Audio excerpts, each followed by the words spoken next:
இன்னைக்கே கேஸ் ரவிக்குமார பாக்குறோம், தெரிக்க விடுறோம்.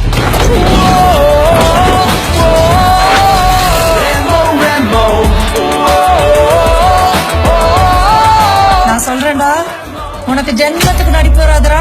நீ வேணா பாரு, நான் பெரிய நடிகனாகி ஸ்கிரீன்ல ஆடுவேன், தமிழ்நாடே ஆடுவான்.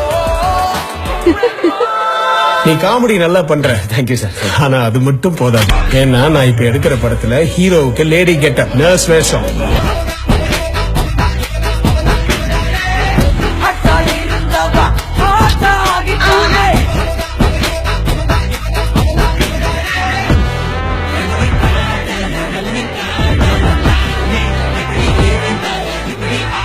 செம்மையா சீன் போடுவேன். இந்த மாதிரி சாதாரண பசங்களுக்குலாம் எல்லா வாய்ப்பும் கிடைக்காது காவ்யா. நாங்க தான் ஏற்படுத்திக்கணும். ஓய் selfie, I love you.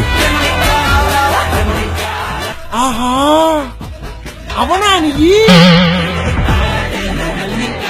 Take it. ஏண்டா காட்டி அன்னைக்கு போனவன இந்த எவ கருமாந்திரத்துல ஏண்டா லைன்ல நிக்க வைக்கிறா? உங்க வீடு தெரிஞ்ச மவுண்ட் போட்டு வந்திருக்கேன். அவர் போட்டு வந்தா பாட்டி எல்லாம் கிளியர் போட்டு ஆகிடுவாரா? Take it. நீங்க சும்மா செஞ்சுட்டாலும் நாங்க அப்படியே அசந்து அழுத்துத்தான் போயிருவோம்.